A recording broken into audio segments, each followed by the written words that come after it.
In fact, I'm gonna tell you a little bit of a secret. I might get in trouble for this. And to keep a long story short, the doctor came back with the results.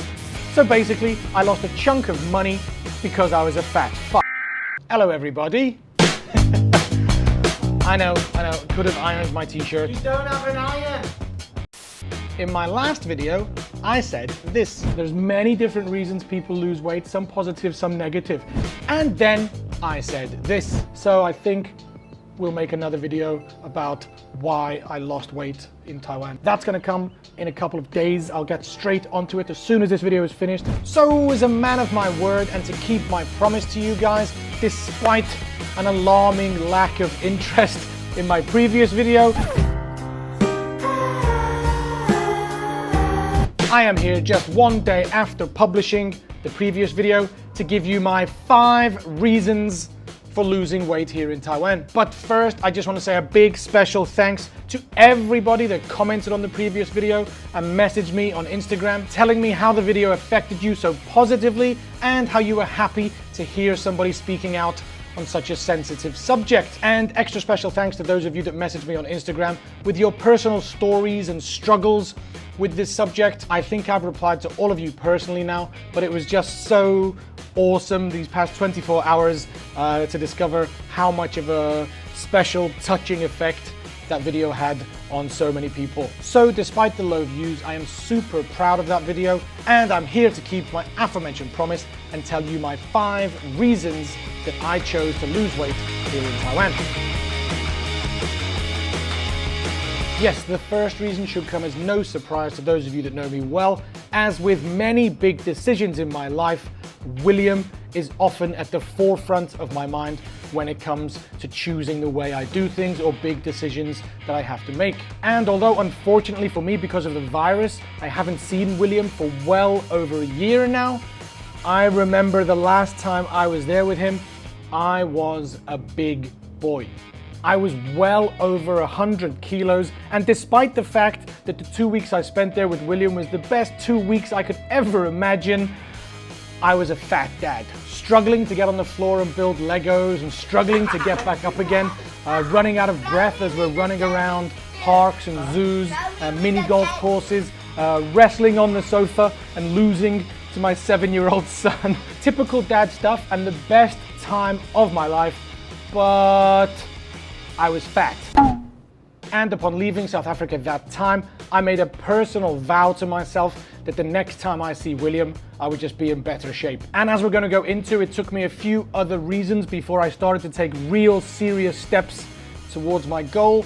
But at the forefront of my mind through every step of my weight loss has been the thought of rolling around on the floor with William, wrestling him on the sofa, picking him up, throwing him onto the bed, teaching him rugby, riding bikes together, doing all this usual dad stuff, but just not as a fat dad. I guess one thing I really want to have is that when I go there and I meet his friends or they see me, that they remember me as the cool British dad with a YouTube channel, and they don't remember me as that overweight fat British guy that got out of breath as he struggled to get out of the car. So William, you are the first reason, of course, as always, but let's get to number 2. Also in my last video, I said this. Or maybe I just want to shed a few pounds so that I simply don't have to worry every night before I go to sleep whether or not I'm gonna have a heart attack in the middle of the night. And the reason I mention that is because a few months ago, actually on the 12th of May this year, I was sitting around a poker table with some friends, having a friendly game of poker, and all of a sudden I started to feel a little bit uncomfortable, a little bit sweaty, which, to be honest, is nothing new for me. Literally sweating here in my air-conditioned apartment, but this time it felt a little bit different. It was like a cold sweat, and it was accompanied by a rather worrying tightness across my chest, which at 38 years old is not really the kind of feeling you should be experiencing. But for the rest of the poker game, I put it down to stress or anxiety, and then eventually I got knocked out of the poker tournament, made my way downstairs to my scooter, and the pain started to get a little bit worse and a little more worrying. and I decided it was better to be safe than sorry, and I drove my scooter to China Medical Hospital University, where upon giving the nurse my symptoms, I was immediately put into a room where they gave me an ECG. Then I was taken to see a doctor who took some blood and some other measurements, my blood pressure. And to keep a long story short, the doctor came back with the results and told me that not only was I overweight, my BMI was ridiculous, but also my blood pressure was sky high, my heart rate was through the roof, but much more seriously than those, there was a bio-indicator in my blood that meant I was in the early stages of angina. Angina at 38 years old. Well done, Alan. That takes a lot of effort to abuse your body to that extent. So the doctor told me that what I'd experienced was an angina attack.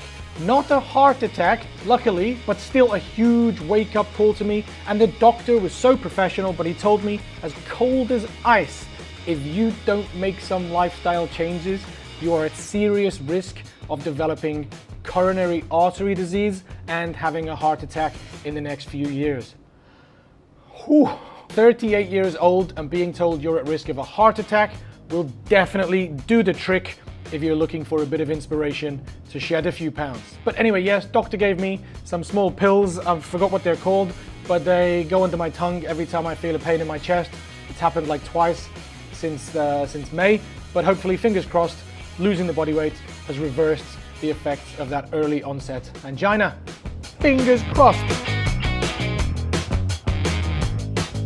Nowhere near as serious as the first two reasons, but definitely something to consider is the comments I was getting on my YouTube videos that I was publishing up until May. Most YouTubers will tell you, ignore the haters, don't read the comment section at all, it's not worth bringing yourself down, but I guarantee you 95% of YouTubers analyze their comments and really want to know the feedback that they're getting on their videos. And while the trolls that come back again and again with the same comments, they can be ignored very easily, it's when one of your fans or someone you think is a supporter of you that comments on how fat you are that it can really cut deep, and it really started to make me think. I'm not going to repeat the same topic or go into it as deep as I did in the last video, but I definitely have to say to the haters that used to say I was too fat or that I was in too ugly a condition to be representing Taiwan on YouTube, thanks to you guys, you helped me on the road to a healthier body and a healthier mind.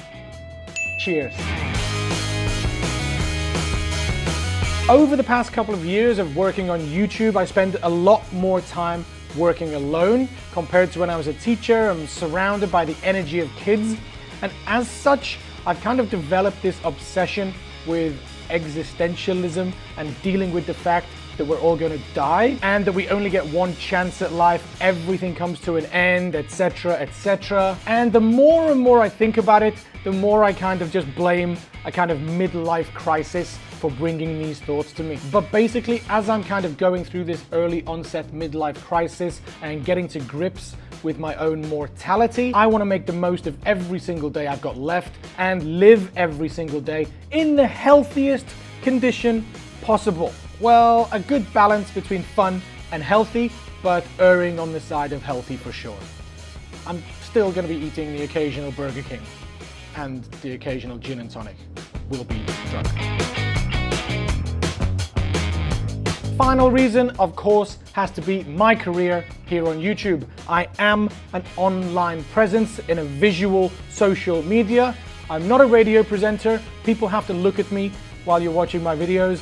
Sorry to say. So as my channel grows and more sponsorship opportunities come in, it makes sense for me to make myself more marketable to clients. And a 106 kilo beer drinking, burger, pizza eating, unshaven, terrible speaker of, can't even speak English, terrible speaker of Chinese wasn't the most marketable of characters. In fact, I'm going to tell you a little bit of a secret. I might get in trouble for this, but a rather big sponsorship opportunity came into my agency where I work with several other YouTubers, and it was for a substantial amount of money. It would have been the biggest sponsorship deal I'd ever taken on, and as such, the agency put forward myself and another YouTuber. I'm not going to tell you who, but I had more subscribers, so I thought, oh, this one's in the bag. They'll choose the bigger channel.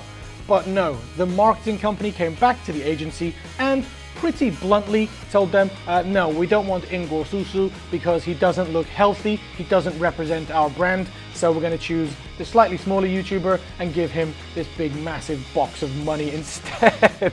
So basically, I lost a chunk of money because I was a fat. So there you have it, there's my 5 reasons for choosing to lose weight. Let me know if you've had similar inspirational thoughts or what reasons you've had for changing your lifestyle, for whether it's losing weight or eating more healthy. We all have our own reasons, so I'd love to get yours in the comment section down below.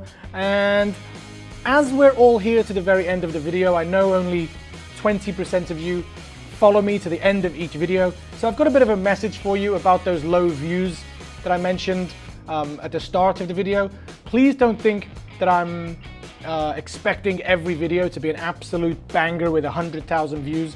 I know on my channel there are 240,000 subscribers, but only 10 or 20,000 of them are actually here because they care about me. You are probably one of them, and I really want to say how much I appreciate it.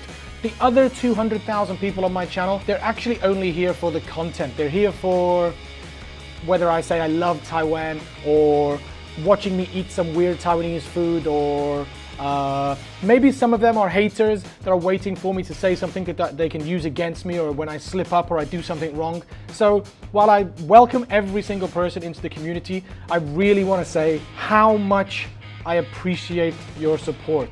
Like I say, the people that come here to watch my daily life and follow my story, your support gets me through some incredibly lonely and dark times without William. Just thank you, like it's mind-blowing. So bye-bye.